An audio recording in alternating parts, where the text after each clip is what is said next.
ndavuga ni umuntu wese uzi ko yasambanye n'itungo aba ari uza mbanze musengere.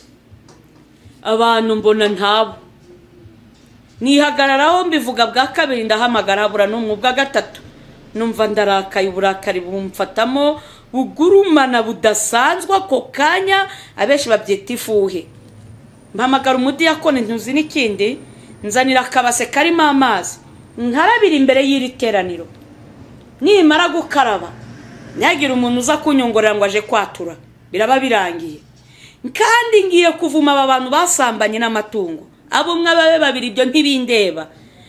Imana igiye kuguteza uburwayi utigeze ubonana n'undi muntu wari we wese. Muzivuza, nta mudogiteri kwisi uzamenya iyo ndwara.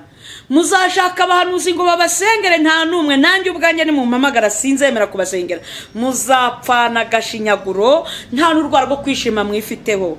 Muzapfana umubabaro urenze, kandi muzajya mu nda y'isi murimbutse. Mudiyakoni agingukana akabase karimo amazi, nagiye kubona mu iteraniro abantu 7 b'abagabo n'abasore baje biruka, barahaza imbere yanjye, birantangaza. Numva ndushijeho kurakara nanone bukarushaho kwikongezwa. Mbitambwira umudiyakoni ntimunzanira igiti mbanze mbakubiti. Nuko abantu tibababarire, niho yanumva nabakubita kuko mwakabije gukora mu jisho ry'Imana. Ariko wenda utanseka nibura nanjye narisabye igiti. Mose y'ubweye yaravuze ngo umuntu usambanye n'inyamaswa, usambanywe n'itungo, n'Isiraheli usambanye n'inyamaswa bajye bamwica, uwo ntacyo kimaze. Nibura nanjye narisabye inkoni. Nuko ariko barampemukira nkibayizana, kandi gukora niteguye kwashyira hasi ngakubita. Ndavuga ni musambana n'inyamaswa abantu badahari, inda yandi zandagaye koko muhangara inyamaswa. Ndavuga ni bitewe n'icyaha kiremereye mwakoze mu jisho ry'Imana. Mugiye kwatura, muri uku kwatura muratura kuri mikoro, iteraniro ryose ribababarire. Nicyakoze umuntu uvana akavuga ngo nabonye runaka yaturiwe, avumwe imbere y'Imana n'abantu. Cyakoze abo habonekamo abagabo 2, abandi bari abasore. Bamwe ngo Imana imbabarire, ngo nasambanye n'ihene, Imana imbabarire nasambanye n'intama. Natangajwe no kumvamo 3 basambanye n'inkoko. Bene data, umuntu w'umugabo ajya umuntu w'umusore abenguka inkoko, ari iki cyamushituye? Umunwa w'inkoko, inzara se, niki kiba cyagushitwe kura ngo ugeraho wifuza kuryamana n'inkoko? Uretse kwiyi nkare yavuye mu kibira, murimbuza akaba yarahagurutse, murimbuzi w'amahanga. Hari n'amakuru yatambutse kuri radio niyumvira ntago nabariwe, aho mu gice cya Shorongi bafashe umugabo asambana n'inka. Yari umugabo ubyaye 4 hani wacu Rwanda, ndetse ubwe yivugira ko inki mu rutira umugore yashatse. Mwibuka ijambo rivuga ngo igihugu kirarira, isi humanijwe n'abaturage bayo. Biteye isoni n'agahinda kuba umuntu yahangara kuryamana n'inyamaswa kandi afite ubwenge, mu gihe inyamaswa itabenguka umuntu ariko umuntu akabenguka inyamaswa. Mu gihe nta nyamaswa, imbwa ntiyavogera ihene, ihene ntiyavogera intama, yewe habe n'ingurube, ariko twebwe abantu tugeza kuvogera ibikoko, inyamaswa. Nuko twikomereze. Bamaze kwatura cyakoze turasenga, harimo abantu b'Imana mu itorero rirarira, tubona ko twapfushije. Igiteye isoni, bamwe bari bafite za Bibiliya. Intare yavuye mu kibira, aho umuntu afata Bibiliya ari umucuraguzi, aho umuntu afata Bibiliya akajya kuruhimba ari igitinganyi. Intare yavuye mu kibira cyayo, umurimbuzi w'amahanga yarahagurutse. Aho umuntu yitwa Bishop ari umusambanyi, yaramaze abakristo basambanya, cyagiye ngo bari mu myiherero mu mabiro, ari gusenya ingo z'abandi. Intare yavuye mu kibira, murimbuzi w'amahanga. Ijambo ryavuze ngo azanywe no guhindura. Birambabazi y'abantu benshi bari kumpamagara hirya no hino, nkumva abakobwa barira ngo Pastor runaka, Bishop runaka yaransambanije. Nubwo barakara ngo nabisa amasarigoma, nabuze izina ryiza nabita, kuko niryo riroroheje. iroroheje rwose, ayo ni amabandi. Yesu hari abo yise, hari uwo yise ingunzu. Yohani abwira abantu uti mwabana bishiramwe, ni ukuri abo barenze inshira, ni inziramire. Umuntu witwa umushumba uhangara umugore wundi bishop, urwo ni uruziramire, kandi azi neza ko nawe bagiye mu rugo rwe byamurwaza umutwe. Urwo ni uruziramire. Abambwiye ngo umugabo yamamaga ari kurira, yaravuye kwivuza mu mahanga asanga urugo rw'umupadiri yararutwaye. Umugore wamusuzugura anyoherereza amafoto yakuye kuri telefone y'umugore we. Si we wenyine, ni benshi. Intare yavuye mu kibira, murimbuzi w'amahanga yarahagurutse.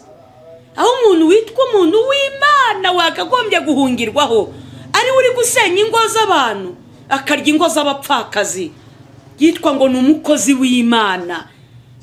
Birenze isarigoma, arenze ibandi. Cyo ni ikiziramire, ni ukuri, ni igikwako, inyamaswa abantu. Intare yavuye mu kibira, murimbuzi w'amahanga. Inzu yabaye umusaka, ishobora guhagarara ari inzu, yireba akabona ari inzu. Ni ukuri kose wayugamamo imvura da, yasoma ijambo ry'Imana ugafashwa. Mitima yawe yabaye imisaka. Iyi ntare yaviriwe mu kibira yagira ngo inzu yawe, igihugu cyawe kibe umusaka, ntagire ugituramo, mwuka wera guhunge, ijambo ry'Imana ntirikwegere, ntihagire ikintu na kimwe kikurangwaho cy'Imana uretse kugaragara gusa kuri umuntu ujya mu ijuru. Abantu bakwibeshyeho ariko warabaye umusaka, uri ububiko bw'ibikoresho bya Satani. Ijambo ryavuze ngo mukenyere ibigunira. Bakristo bari hirya no hino ku isi, mukenyere. Sindeba amadini, ndabwira abantu bose bemeye kwakira Yesu Kristo umwami n'umukiza. Uramenye utaba umusaka ugasigara wambara miningo, ikimana ireba ni umutima. Ninde wakubeshye? Mwibuke ko n'imibiri ari isengero z'umwuka. Kuba twambara rukubita ihuku ntago uko dufite amaguru mabi, icyo bita rukubita imbwa. Nta mbwa inyegera, kirazira, nta mapusi. Twambara ibigeze hasi. N'uwo dukorera, uwo twamenye, ntabwo twigeze tubana na Yesu ikanzu ngufi, yambara ibigeze hasi. Biteye isoni kwa abagabo na niyi saha ya umupagara n'umukirisitu yambara ipantaro igeze hasi. Uretse ko ari n'abambara ngo ntibari mu cikopa, ntibari iki. Nuko akagenda ntatinye kwinjira ahera h'Imana, ariko ukabona umugore wambaye ubusa, ibibero byose biri hanze, wanitse amabere yawe, ukagaragaza isoni z'ubwambure. Nuko ijambo ry'Imana yavuga ngo ni mukenyere ibigunira, mucuru umuborogo murire, kuko uburakari, hari uburakari Imana ifite. Ntabwo uburakari Imana ibutewe n'inyoni, hari ubwibutewe n'ibigori mu mirima cyangwa ibiti by'inturusu, ntibutewe na Nyabarongo iri kuzura. Uburakari butewe n'icyitwa umwana w'umuntu, ahava akagera umuzungu bamwirabura, uteje Imana uburakari bukomeye. Nuko kubw'imyitwarire ubwo burakari ntiburatuvanwaho, kuko Imana ari kitarakora. Bene data, ndabashimira muri byose abanteze amatwi. Nukuri muri byose mugerageze kwezwa no gutunganywa, kuko hari uburakari. Iherezo rya byose riri bugufi. Iherezo y'ibifite imibiri byose rikuza imbere y'Uwiteka. Nuko mwiyeze, muhunge, muve muri Babuloni, umuntu wese akiza amagara ye, muticwa muhowe ibicumuro byaho, kuko ari igihe cyo guhora k'Uwiteka. Yeremiya 5:6. Intare yavuye mu kibira, ariko ni muhunge. Muhunge umushinyu ugiye gutera isi. Yemwe abafite icyo bapfa n'abagenzi babo. Ijambo ry'Imana rivuga ngo uwanga mwene se n'umwicanyi. Baririmbye mwashwaniye mu makore mukamugejeje isaha mutarihana. Ubahamagarane, musabane imbabazi. Wenda leta ye kubakumira ngo mutanduzanya coronavirus, kugira ngo mutanduzanya, ariko mu mwuka mwaranduzanyije ibirenze corona. ndabagira inama yo guhamagarana cyangwa mugashaka mukiyunga muhunge muve muri Babuloni, kuko nuwanga mwene se numwicanyi barozi mwihane, kuko uburakari bw'ingazi bugiye kubamanukira. Hari uburakari ntiburatuvanwaho. Bashumba, Imana irabarakariye. Sinzi niba amaso yanyu ari kureba. Imana yambwiye ngo yabambuye intama. Yesu arambwira ngo reka kuziragirira. Nimuhunge muve muri Babuloni. Murakoze, tugiye gusenga. Abantu bajyaga muri nibature, ntimwitwaze yuko bamwe isengero zikinze. Ekada no mu gicuku cyane ijoro mubyuke musenge, kuko mwambara ibigunira musenge.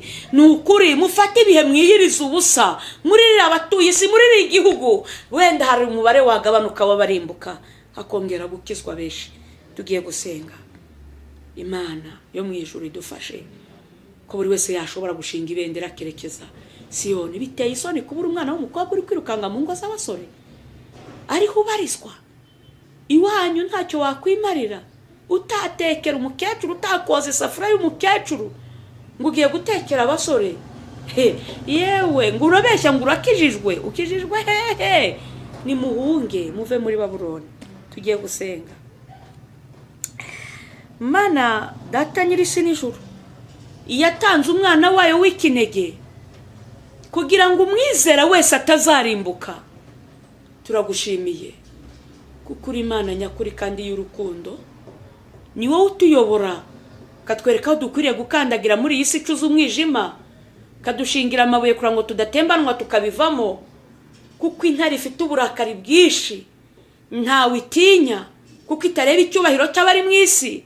Naho yaba ari papa, yaba abapadiri, yaba abasenyeri, abashumba, ababishopu, abapotre, abarivera, abapasteri, abahanuzi, abavuga butumwa, ntawe iyi ntare iri gutinya. Uwiteka turakwinginze, dushinze ibendera, abandi barishinze mu mipira y'isi, mu butunzi bw'isi, mu binezeza, ariko natwe turebye ku musaraba, abashaka ubwami bw'Imana, turebye kuri Kristo ubwo uzagaruka, tutazakorwa n'isoni tukamwara, kugira ngo uzasange twariteguye.